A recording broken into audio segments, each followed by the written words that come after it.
What's happening, guys? We are in Apollo in Coventry today for the third instalment of our training series. We've obviously done, so far we've done pull and we've done lower. Today we're going to be going through a push session. Lewis will break down the session for you and we'll get cracking. Alright guys, so majority of the work today is going to be chest and tricep focused. 3 presses as usual for push. We have a low incline, a flat and a dip. We have a chest isolation, 2 tricep isolations and a lateral raise to finish. Obviously this kind of ties into the end of the week, so if you go back 2 days to Saturday, our upper 2 session, the pressing work there is shoulder focused. Obviously everything has to fit together like a jigsaw, and that's why today majority of the pressing work is going to be chest focused. And yeah, that's all there is to it. Yeah, let's get cracking. Yeah.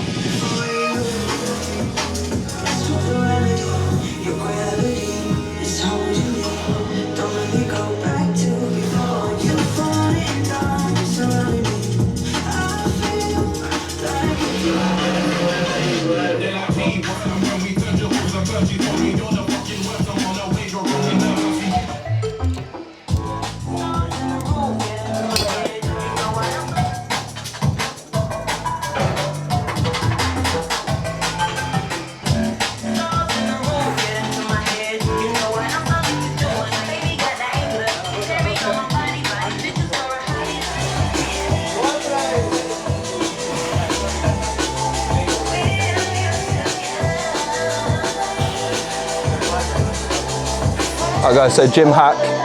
I'm sick of people wrestling these handles out to do a D handle press. Really, really simple. All you need to do, so this is your stack, pull the cable out. I go 4 holes down, and then basically from there, as you'll see, the bench is obviously a little bit further forward, so that allows some slack on the cables, and you can get into it nice and comfy. You're not having to, you know, scrum it into position, waste all your energy. Nice and easy, little push from behind and you're set. Temptations are inviting. This is the one place to feed my soul. I need to let you know some rappers and the movie stars. I'm shining.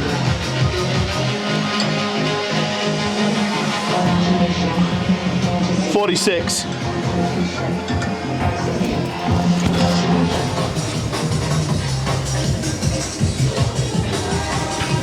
No visitor today.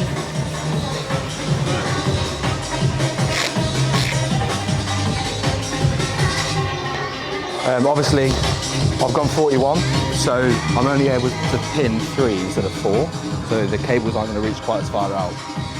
Yeah. Yeah, so that's going to be the case for both of us, isn't yeah. it? So Both cables, little nudge. Yeah. Come on then, first working.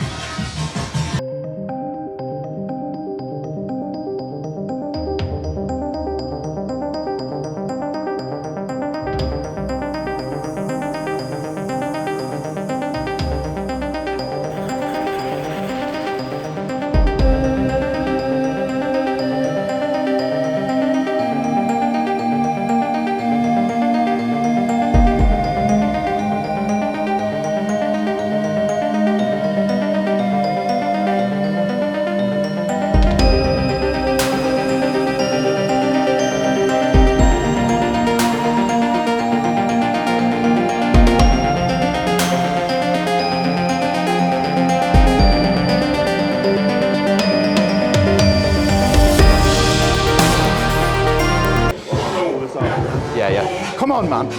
Come on now, switch on. Fuck!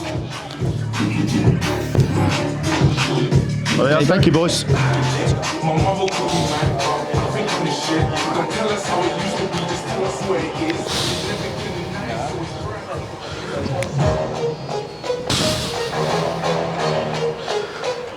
Yeah, good mate, come on. Good. Ah, come on! Drive it. Yeah. Stay on those pecs. Good. That's you. Can we go 1? Yeah. Come on then. Come on, Connor. Now, dig in. Squeeze hard. Good control. Good.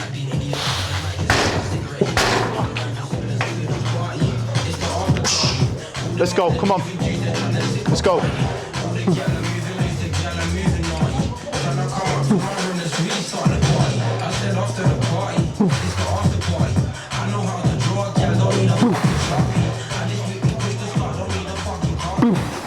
Good work, mate.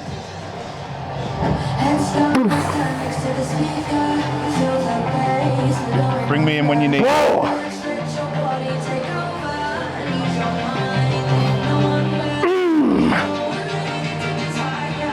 Yep.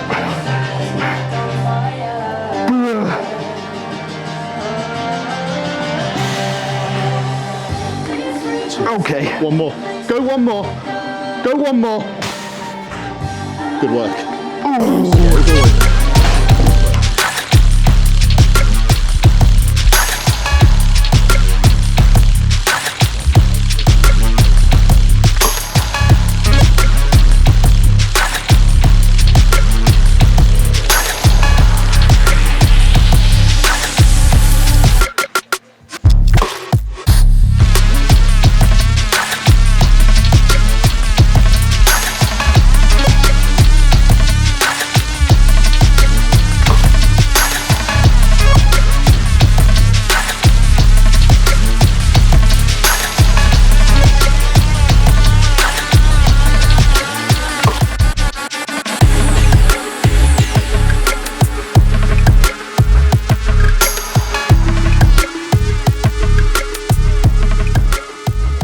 Something that I've worked on in the past sort of 2 or 3 weeks, with this press in particular, we call it an incline chest press or an incline cable chest press.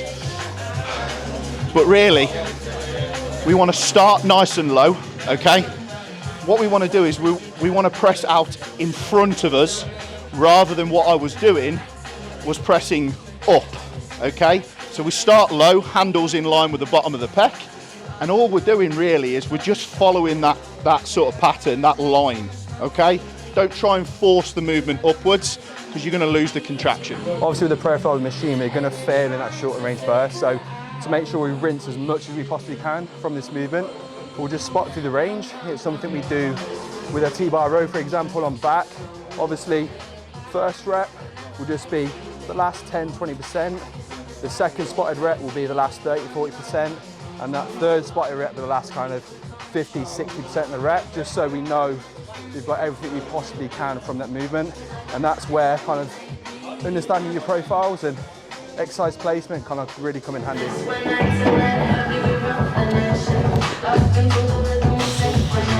Nautilus flat press next for us. Today you'll see that we're doing the neutral press. We actually have this in twice a week. So we have this in an elevate as well. We may and may not have filmed that yet, but that's overhand.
Yes and no. Take away obviously your weekend. Yeah, take away my weekend. You're yeah, coaching. sure. Yeah, I do agree. Fucking mate. I'd rather have 5 really productive weeks and a deload than you know, get to week 6, 7, 8 and just be kind of dragging through it, you know. Doesn't always need to be there, but when we're kind of at peak performance in my case, escalating up to peak performance in your case, I think it's really needed. I agree. Every marker would have been in the red. Yeah, for sure. For me. For sure. Now it's greens across the board. I agree.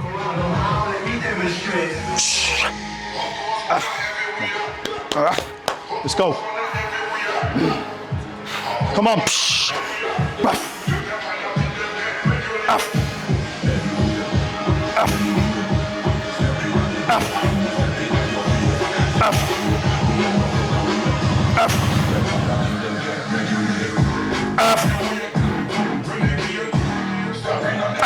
Come on, let's go.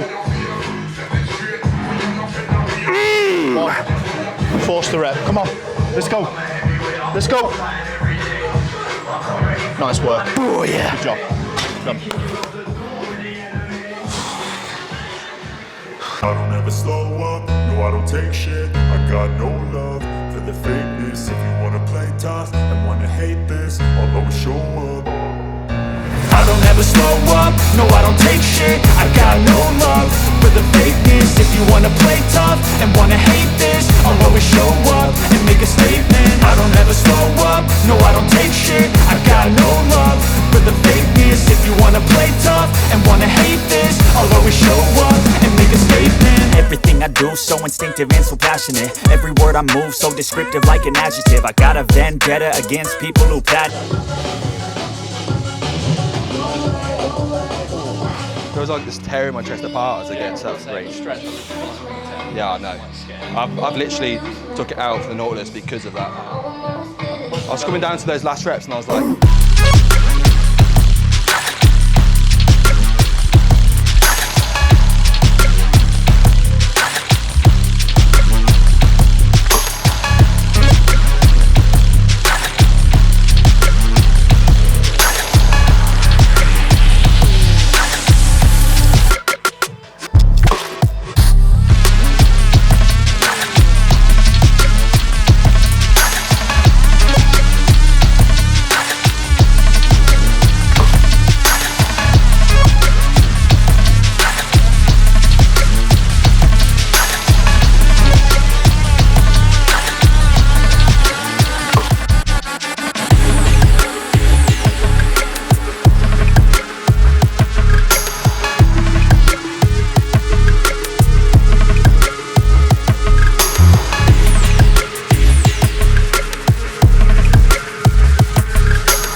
Exactly.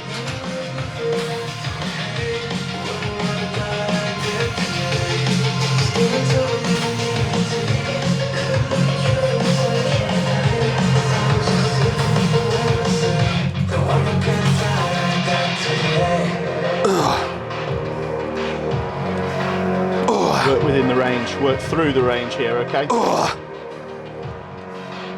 Yeah. Stay on the chest. Good. Yeah, nice. One, maybe two. Yeah, good lad.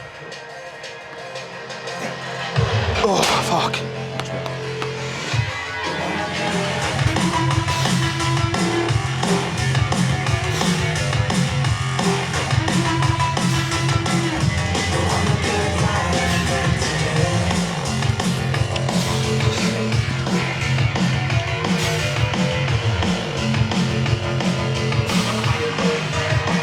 good, mate.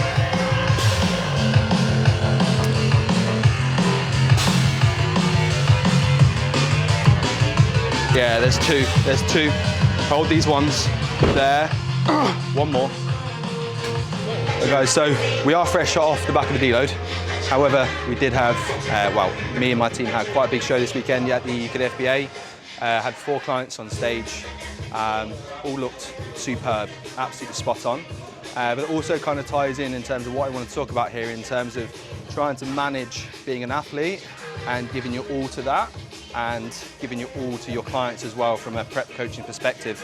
Obviously, it's difficult, you know, both require a lot of thought, a lot of energy, but, you know, ultimately, if you want to be a really good athlete and progress there and progress as a coach, especially as a prep coach, you know, you're going to have days, weeks, potentially months where you're probably not going to be able to give much to much else.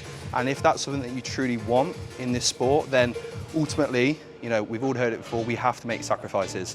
And at this point in my journey at the moment, I'm more than happy to make sacrifices that I need to do to, number 1, progress as an athlete, number 2, progress as a coach, and not necessarily have to, you know, prioritize one at any point. There's enough hours in the day to do both, but if you do both, you're probably not going to be able to do much else alongside that as well. So just in that stage at the moment, absolutely loving it. Obviously, last probably 3 to 4 months has been more coaching focused for me, but now we're really picking up some pace and momentum again with bodybuilding. So doing my best at the moment to try and manage both. I'm enjoying it, it's going well. A very good show weekend. We're about to kick off another good phase of training. I think it's worth mentioning as well is understanding your capabilities as a coach and both as an athlete. So moving through this year, last 6 or 7 months, we've both got busier and busier and busier.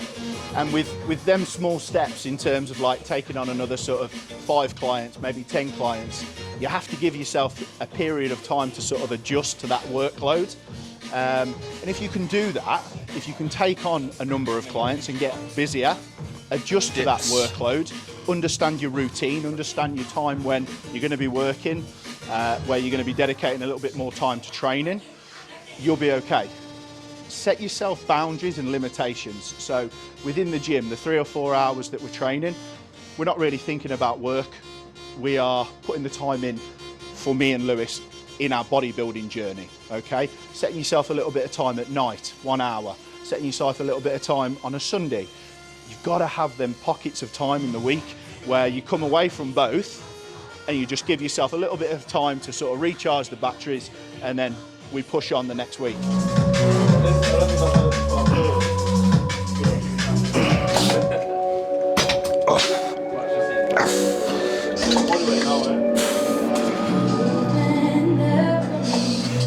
Nice, mate.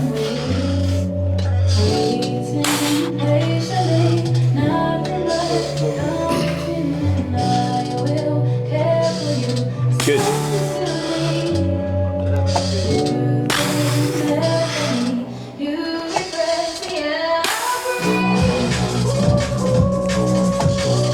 Nice, Lou.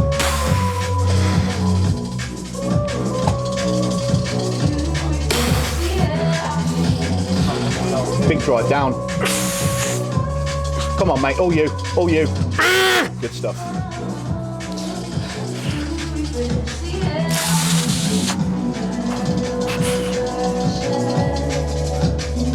Okay. So today's the first day that we've introduced the seated dip machine. We was working on bodyweight dips.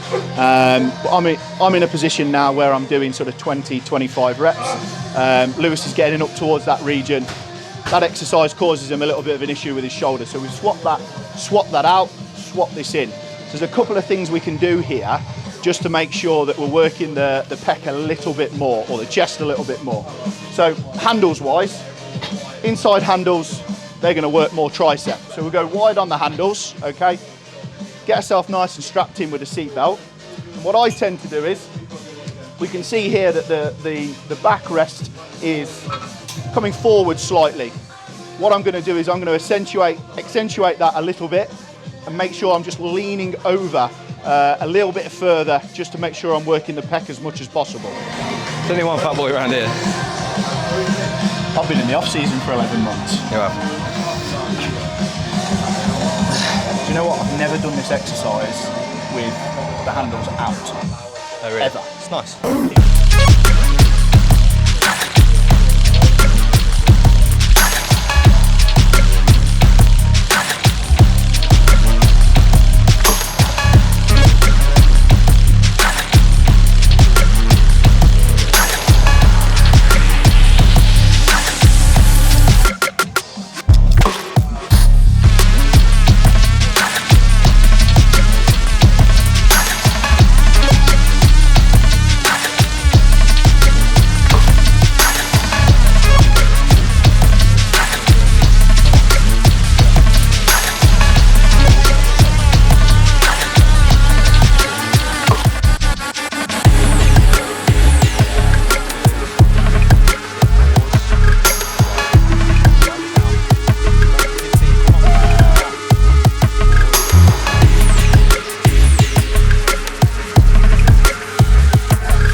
So obviously fresh off a deload, as I said, approach to these sessions, especially first week, is baseline volume. We're not taking, you know, any intensifiers, drop sets, rest pauses, things like that. We'll keep volume directly at baseline. That will give us, number one, a really good idea in terms of where we are with our kind of recovery capabilities.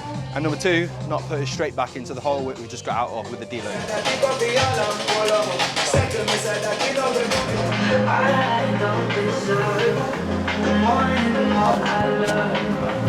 2 sets of triceps. Let's go.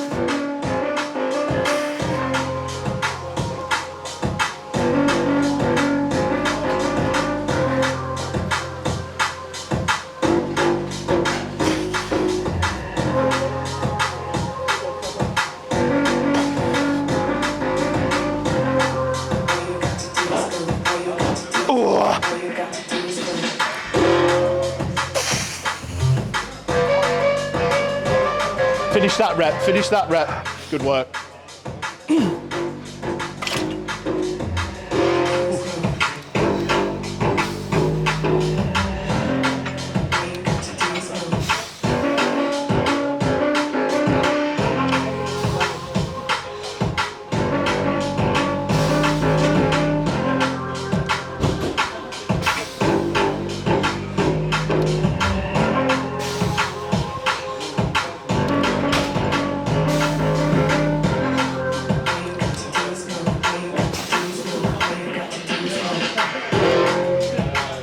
Take one. Come on.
Straight in then, mate.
keep going.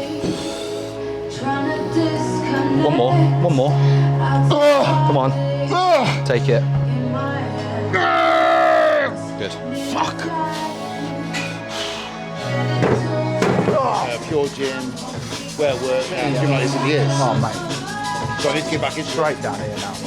Yeah. I've invested very heavily.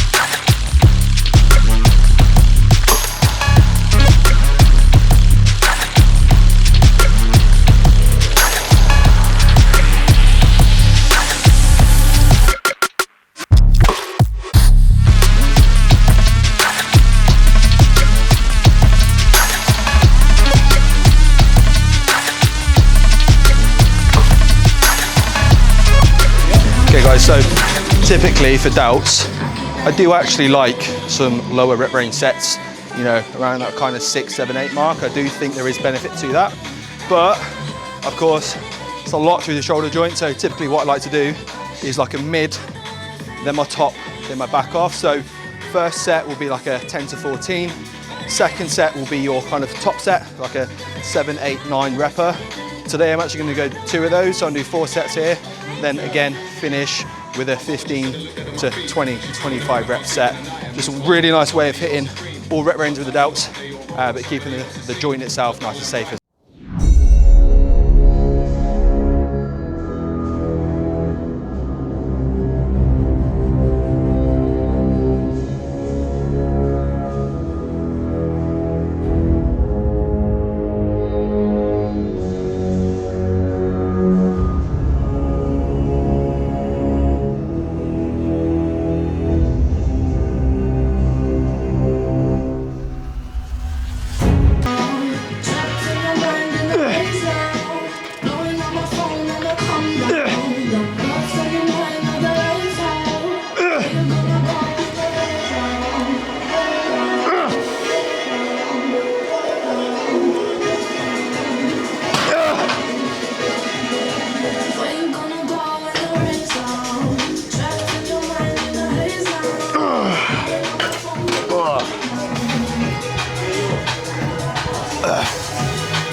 Let's go, Lou. Come on, mate. Big delts. Let's go. Good, mate. So you can see, obviously, me and Lewis train together, but that doesn't necessarily mean that we distribute the volume the same across the whole week. Granted, there are some muscle groups where we're targeting and we do have the same volume. Here, for example, my delts require a little bit less volume to grow than, let's say, Lewis's. Lewis has muscle groups that require a little less volume, i.e. his quads, than what I do. So, you know, if you are training with somebody else, fantastic. You can have the same split, but you don't always necessarily have to have the same volume. That's how we tweak it and tailor to our individual strengths and our individual weaknesses.